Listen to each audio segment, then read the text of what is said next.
And a lot of people, when they first get injured, they have spinal cord injuries, they can't use a lot of their body. They naturally put on weight, but you're in great shape, man. So what's your secret? Honestly, I just don't eat that much. I mean, that's kind of, so, you hear like, what's the saying? Live to eat or eat to live. I'm definitely a live to eat person. As far as I feel like eating sometimes it gets in the way of me getting shit done. So I don't eat that much. Plus, when I notice when I do eat a lot, since I'm sitting down, I just feel like I get really full and bloated really easily. So I typically try to eat like smaller portions. And honestly, like I think that with just, a decent metabolism, but I do kind of have a belly, so I can kind of maintain my weight just through how much calorie intake I have. But at the same time, I don't have any control of my abs.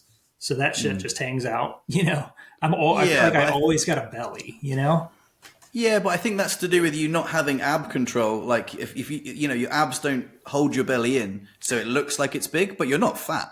Right. Yeah, it's just your guts kind of hang out, because there's no abs to hold them back.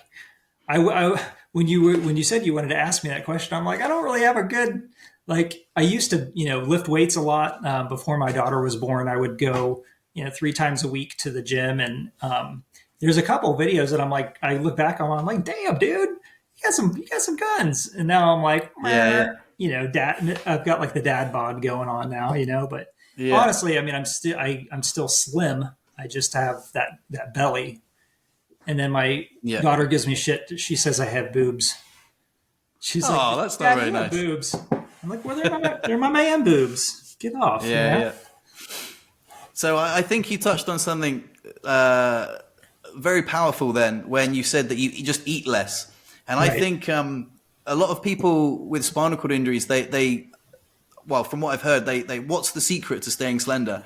And you nailed it, man. You just got to eat less. Like, I don't eat that much either. I eat, if I go out, I'll have like kids' portions, like it's really weird when you go out to eat and you see what other people eat and you're like, oh my God, no wonder you look that way. Like, no offense, but like, no wonder you look that way. Look how much food you're putting in your face. And it's not necessarily people's fault, but when you go and order at a restaurant and the plate comes out and it's this big, and I'm like, holy smokes, like I wouldn't dream of eating a portion that size. I mean, I eat I don't eat hardly ever processed foods. I always cook my own meals and I cook small portions, I have like salads and stuff like that. And so I eat because I know that I have limited mobility. So I eat with that in mind. I can't eat like a regular person that can use their legs, the biggest muscles in the body. I eat like someone who, can't move half their body, So I think and also in full disclosure, I go to the gym twice a week and I swim 2 or 3 times a week and I love exercising. And also part of it, I have to admit, is a little bit of vanity as well. I love being healthy, but I also like looking good. I like looking in the mirror and looking good. So I do make a conscious effort to do it.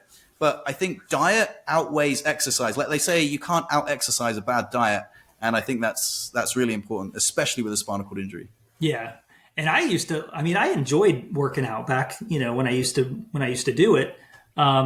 It's just like, I just feel like time is not as on my side as it used to be. Plus I used to drive to work every day and now I work from home.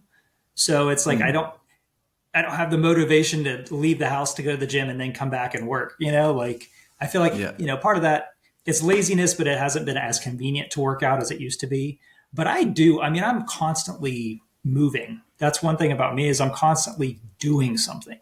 And it's the other day I was sitting on the couch on Saturday and I probably for a half hour I was watching TV and I'm like, this is weird. Like this is weird. I'm sitting on the couch just watching TV. Like I'm not doing something. Like I'm not, working on a project or taking the dog, around the block. That's another thing. That is my exercise is taking the dog for a run. Cause she will just haul ass and I just have to keep up with her, but nice. Anyway. Yeah. So I just think it was worth mentioning because we're both in quite good shape, and I know that Brittany from Empowered Power is also in good shape as well. And when I have her back on the podcast, it's a question I'm going to ask her for sure as well, because again, I don't want to demonize people that are larger, but it seems like it's quite common for people to have spinal cord injuries and then balloon in weight. And it's, a lot of people, when I got my wheelchair, the guy said, "Oh, I would get it bigger if I were you, because it's likely that you will get bigger." And I thought, hell no. I'm like, like when someone says something, you can't do something and you really want to do it, you're like, not me, man. Like, right. I want to get my wheelchair small. So I don't know. You know what I mean? Yeah. And the thing is, like, you can always make the width of the tires wider, so it would suck if you got a big, really wide frame and all of a sudden you're realizing that it's way bigger than it needs to be. But I've seen that happen with other paras too. But if that's the advice that people give, like to people, like, "Oh, I'd order a size up if I were you, because you're probably going to grow into it." Like, I think, and also the importance that the wheelchair industry put on how light your wheelchair should be. Like, it's got to be like titanium, it's got to be like carbon fiber, it's got to be really expensive, it's got to be extra lightweight. They should say, "Hey, listen, eat less, move more." Like the less you weigh, the easier it will be to push. You don't have to spend like thousands on a super lightweight wheelchair. You need to focus on weighing less yourself. I think that emphasis could be heightened. And it would be great advice, because that's what I was going to say too. Part of the reason I like to stay not heavy is because it's just more.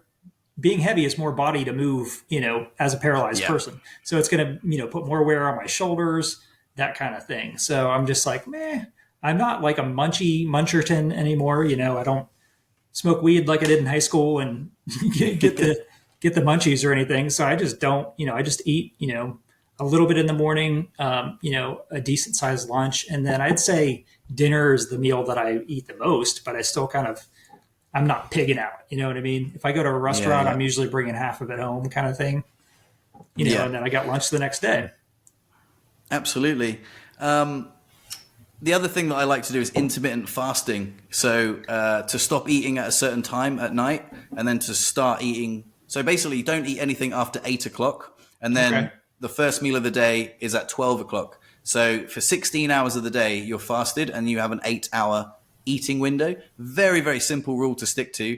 And so I made a video about it like a while back. It wasn't that popular, but it's a very, very simple technique. So imagine if you have 500 calories for breakfast and you skip that every day.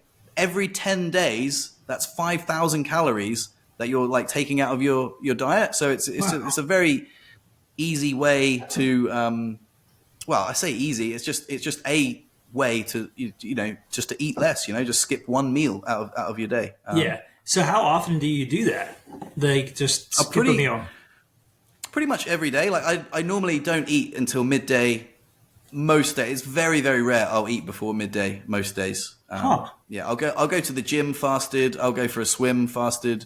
I got lots of energy in the morning. I think maybe my body's just used to it, but I feel like I don't really want to get all too scientific because I don't really know, but apparently your body goes into ketosis once you're fasted, and you start burning off, you get your energy from the fat cells in your body rather than the carbohydrates in your gut.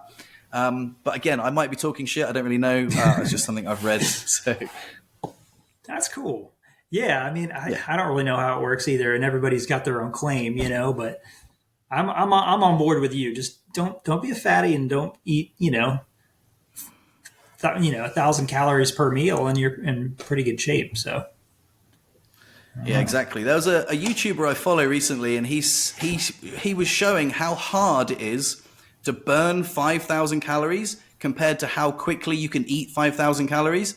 It was a fantastic video. It took him all day to burn 5,000 calories with like enormous runs and and then he consumed 5,000 calories in 45 minutes. Wow, that's crazy. Yeah, that's nuts. Yeah. The other reason too is I don't want to have to go to the bathroom more than I have to. I'm on an every other day routine, and I feel like if the more I eat, the more I have to go. So that was another thing. It's a little bit easier.